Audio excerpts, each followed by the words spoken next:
Well, hey, you guys, welcome back to another episode of the podcast.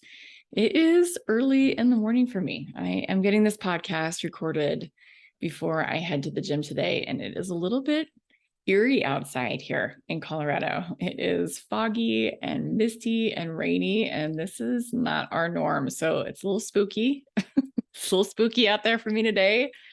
I guess Halloween's coming up, so this is what we got.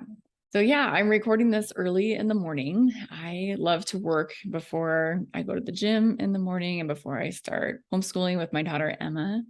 So today, what I've got on my docket is this podcast, and this is the way I roll sometimes. So it's all good. So I have been coaching on this topic quite a bit lately and how we end up using our goals against ourselves.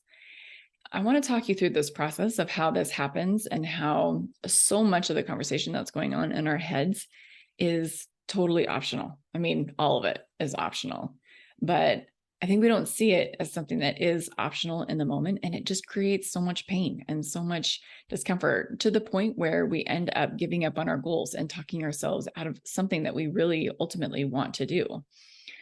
So here's how this works. We create a goal like losing weight or starting a business or making money or doing something.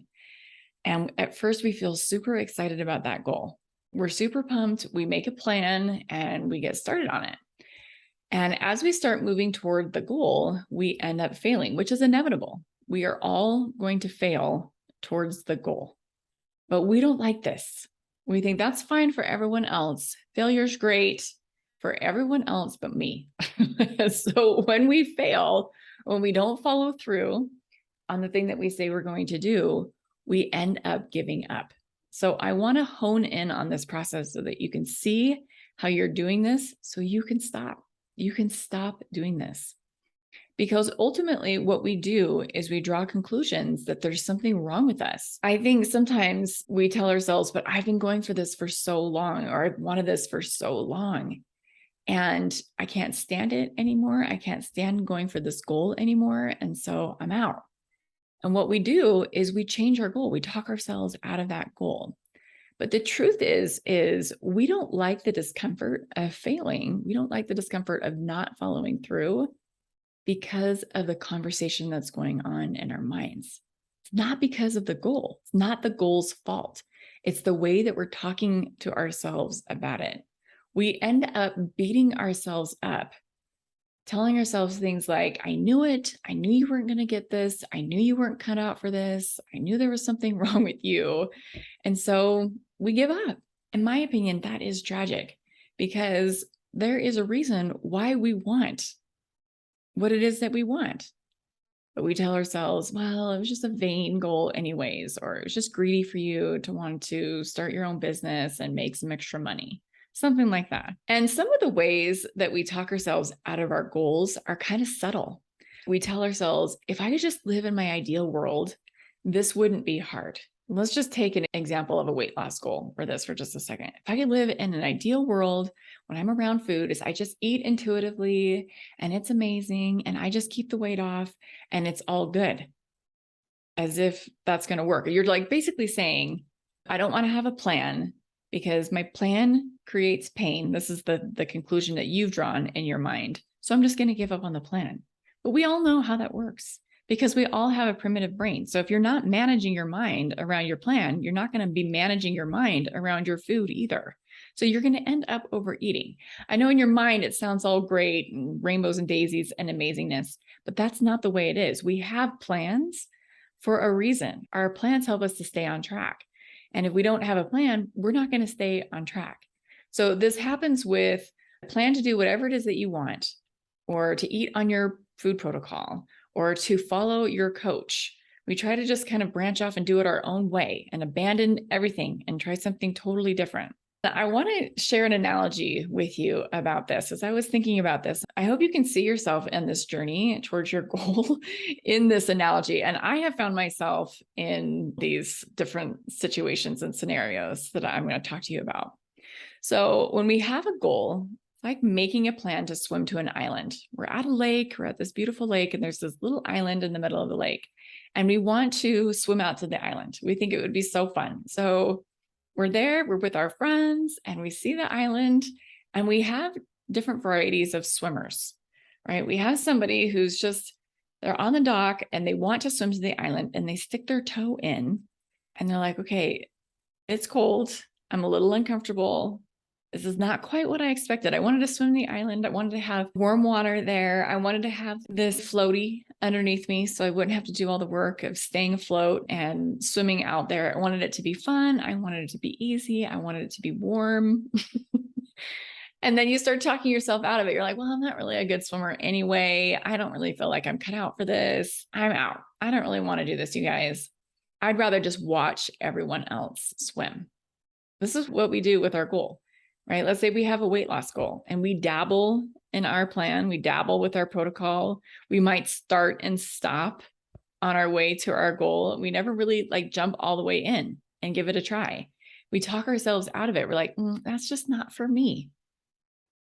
Another way that we do this is we jump in and we start swimming and we start going towards the goal, but we're not sighting the island. We're just swimming and we're veering off in one direction and we're out totally in a different area of the lake. And we're like, I don't know what's going on. I've been swimming. I've been doing the work. I don't know how I got all the way out here. I don't know if you've done this before either. This actually happened to me in my business. I'll give you a real life example of this. I had created a marketing funnel that started off with a quiz. So I was driving traffic through ads to this quiz and I was getting leads, and they were actually really inexpensive leads. They were cheap leads, and I was getting all these people on my list, and I was so excited about it. Well, it turns out all the people that were taking this quiz weren't buying my products because there was a disconnect between the quiz and then also the product that I had created. There was like this massive disconnect. So people were taking the quiz and I wasn't able to offer them what it was that they wanted because they were taking the quiz for something totally different. And I stayed with that quiz for months. I kept putting money in because I was getting cheap leads. And I'm like, why isn't anybody buying anything? Finally, I had one of my marketing coaches take a look at it. And he's like, you're not selling anything off of this, are you? I'm like, no. And he's like, yeah, because there's this massive disconnect. This is what happens. We try to go for a goal and we do it our way and we look up and we're not anywhere near where we hoped to be. And we're so frustrated because we put in all of this work and we're heading in the wrong direction. We're never even sighting the buoy or the island or wherever it is that we're swimming. And I've done open water swims. I've done triathlons in the ocean before. And it can be disorienting. It can be really frustrating because anytime you have to pick your head up, you have to stop the stroke. You have to stop and pause. And you're supposed to sight like every 5 strokes or something. It's crazy. I'm like, every 5 strokes, I'm going to lose my rhythm. But this is what we need to do when we're trying to go for a goal. It's uncomfortable. It's not pleasant. It's like jumping in the lake and it's freezing cold. And you're like, I'm out. I'm not doing this. I didn't think it was going to be this uncomfortable. And the thing is there have been times that you have stayed with the goal and you've gotten to the island and you've enjoyed the process, but you're not applying that same determination, that same fortitude to what it is that you're working on right now. And you're drawing conclusions that there's something wrong with you. But the truth is when you were going for that other goal, you didn't make it mean anything about you. You see this all the time with little kids. Little kids expect that they're going to be new at something. You watch a child try to go for a goal and they're just out there kind of playing as they're trying to reach the goal. They're watching the other kids get the goal. They're like, hey, I'm going to get this. But we lose that as we get older. We don't like being new.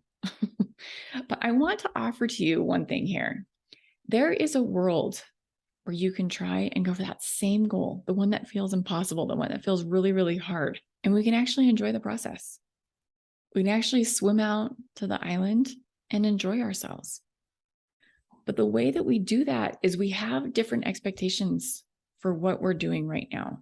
Right now, we expect that it's going to be easy and that it's going to be fun and it's going to feel natural and you're not going to fail. That's why it's uncomfortable, because of what you're making it mean. I thought it was going to be different than this. I didn't realize it was going to be this hard. But if you want to enjoy your goal, you need to have different expectations of what that journey looks like. It's going to be hard, but you can do hard things and you've done it before. This is the best way to get the goal and to keep the goal. We want the goal because we think we're going to feel amazing once we reach the goal. We want to lose the weight because we think we're going to feel amazing. But that's not the case. If you have those same brain patterns that are going on right now, you're going to be just as miserable there as you are here because you haven't done the work to transform what it is that you're thinking and what you're making it mean. Because the truth is, there isn't any better than here. And I've shared this example before on the podcast, but I'm going to share it again because this is something I've thought about over and over and over again with my business. I had one of my business coaches that said, and this was at the very beginning of my journey, my coach said, I know you guys think that making a lot of money, like making $1 million, is going to solve all of your problems. He's like, it'll solve a few problems, but the truth is you're going to have a whole new set of problems once you get that goal. In fact, one of my clients has been working on a weight loss goal and she reached the goal and she's like, I think I need to keep working with you because now I have a whole new set of challenges. I have to maintain this weight. Once we get the goal, we feel like we can let ourselves off the hook. We're like, I made it. I'm going to relax. All my wildest dreams have come true. And we stop paying attention to our thoughts about things. We stop trying to continue to achieve. And so we become a little bit relaxed about it and we end up falling off the wagon, so to speak, with that goal. So I have a few tips here as far as what to do if this is you. So the first thing that I want you to do is I want you to stop taking your goal so dang seriously. So often what we do with our goals is we make it our ride or die. Your goal is not going to make you more. It's not going to make you more amazing, more enough, more worthy. So I want you to release that. So often we try to go for a goal and we have all this shame around it because we're not getting it. We think there's something wrong with us. We think we're inadequate. We think that we are less worthy or less enough because we're not able to achieve what it is that we want. That is all baloney, my friends. If I wasn't doing a family-friendly podcast, I'd say something else. But that is the truth. When we do this, we want our goal to do something that is not even possible for that goal to do for us. It's not your goal's job to make you enough. It's impossible. You're already enough. You're already worthy. You're already amazing. So I want you to stop taking your goal so seriously. Just take a deep breath in and understand that your goal's job is to help you transform your mind. It's not to make your life more amazing or you more amazing or any of that stuff. It's just there as a way for you to grow and for you to expand. And if you don't do the mind work in the process, you don't get the gold. That really is what the goal is there for. All right. The second step that I have for you is to stop taking your goal personally. It's not about you. There's nothing wrong with you. You have a thought that's in your brain that's keeping you from achieving the results for the day. That's it. So often what happens is we try something out and we try it over and over again. This is the same thing as the swimmer that's swimming out somewhere in the middle of the lake, not to the island, right? Or like, I am doing everything I possibly can. Listen, I understand you're working so hard towards that goal, but what you're doing right now is not working. There's a thought that's there. There's a process that you're taking that is not working for you. So what do you need to do? So often what we do is we think that our actions are going to give us our results, but our actions are driven by emotions, which are driven by our thoughts. So ultimately it's the thought that matters. And if you are believing that you are not capable of getting the goal, like underneath all of that desire to have the goal, if you truly believe that you're not going to get it, you're not going to get it because you're going to continue to self-sabotage along the way. You're going to try something and you're going to go all in and it doesn't work. And you're like, I knew it. So you bounce back. This is why we start and stop with things, is because we ultimately don't believe that we can get it. And this is the difference between somebody who is consistently working towards something versus somebody who doesn't have it yet. Because you guys, the truth is, I'm not a perfect eater. I don't eat 100% on my protocol every single day, but I do a really good job. But the thing is, when I don't eat on my protocol, I don't make it mean that I am going to gain weight and that I'm a loser and there's something wrong with me. I'm like, oh yeah, I just had that little thing. No big deal. Let's go. I don't really even think twice about it. I just keep going with my life.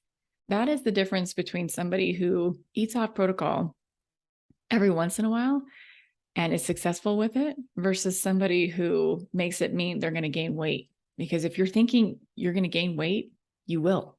And it's the same with any goal that we're trying to get. All right. The next tip that I have is I want you to stop judging why you want something. I think particularly with weight loss and with money goals, we make it mean things that are totally untrue. When we're talking ourselves out of our goal because we feel like we can't get it or we can't achieve it, we tell ourselves, well, you really shouldn't want that anyway. It's interesting because we think to ourselves, well, if you really wanted that, if you really got that, you'd end up being greedy or you'd end up being vain. Like having a weight loss goal, we think to ourselves is vain. Why would you think that? Are you a vain person? Maybe. I think maybe we all are to some degree, right? But the thing is like, why would you tell yourself that about a goal that you want? You want to lose weight because of the reasons why you want to lose weight. You will feel better in the clothes that you have. You will be able to move a little bit easier. You'll have more energy. You'll be able to get into the games and play with your kids and, get off the sidelines of life because you're carrying less weight around, because you feel like you'll just be lighter and it would be amazing over there. That's fine. Go for the goal for those reasons. But don't try to talk yourself out of it because you feel like it's a vain goal. That's not helpful. Another reason why we talk ourselves out of our goals is because we feel like if I want to change something about my life, I'm not being grateful for what I have right now. And I want to offer to you that you can have both things. You can be grateful for your body right now and still want to drop weight. You can be grateful for your life circumstances and all the blessings that you have and still want to earn money. Those two things can coexist at the same time. And in fact, it's the way to achieve your goal and keep it. You can love yourself and want to progress. I think culturally, we tell ourselves that we have to be in this state of mind where we beat ourselves up to get something. We have to be dissatisfied with what's happening right now to justify the means to getting what it is that we want. But that is not true. You can love yourself now, love yourself exactly the way that you are, and still want to grow. We are designed to progress. And I know this is something that is a thought that I have, but I think it's why I want to progress. I think it's why my clients want to progress, is because innately that is who we are. We are not designed to stay still and to be stagnant. And so when we start to get restless. And then when we do beat ourselves up, we talk ourselves out of that. Like, no, that's too much work. No, I should be grateful. Like, not helpful at all. So we end up abandoning our plan. We talk ourselves out of what it is that we want. Stop doing that. Right? The other thing that I want to offer to you is anytime you've got these really big swings in emotion with your goal, you've got a lot of drama that needs to get cleaned up. And I know this from myself, because with my business in particular, when I first started out, and this still surfaces from time to time, but when I first started out, there was all of these really big swings of emotion. I'd get a client and I was just on top of the world. I would just be elated about it. And then if something didn't work out, I would just like come crashing down and there'd just be like tears for days. I have totally evened that out. I love my business. I'm loving the process of it. It's so much fun. And it's fun because I've shifted that mindset of making it mean something personal about me versus enjoying the journey and enjoying the growth opportunities that are there. The last thing that I want to say here is you want to give yourself permission to have fun. This kind of goes along with all the other things that I've been saying. If you're not fun, that's a red flag that you're doing it wrong. And wrong as in you've got these beating up conversations that are not going to be sustainable. Those conversations are not going away, like I said, when you get the goal. So you want to learn how to have fun in this process. And asking yourself that question, how can this be fun, is going to help you tune into what it is that you're thinking right now and what it is that you're making things mean if you don't reach the goal. You're not doing it wrong. I promise you, you're not. You might be taking actions that are not giving you a result. So now what are you going to do? That's it. That's the question that you need to ask. Change tactics. Go at it from a different way. Oftentimes what happens is we have one way in our minds. And if that way doesn't work, the whole thing is broken. We totally switch gears. We talk ourselves out of it. We create a different plan. We go for a different goal. Let's stop doing that. Continue to go for the goal. There's a reason why you want what it is that you want, and it's fine. And it's great. So go for it. Go for it. There isn't anything wrong with you. Stop changing your goals. Start changing what you're making it mean about you. That's it. All right, my friends, that's what I have for you today. I hope that you have a wonderful rest of your day doing whatever it is that you're doing, and we'll catch you guys soon. Take care. Bye.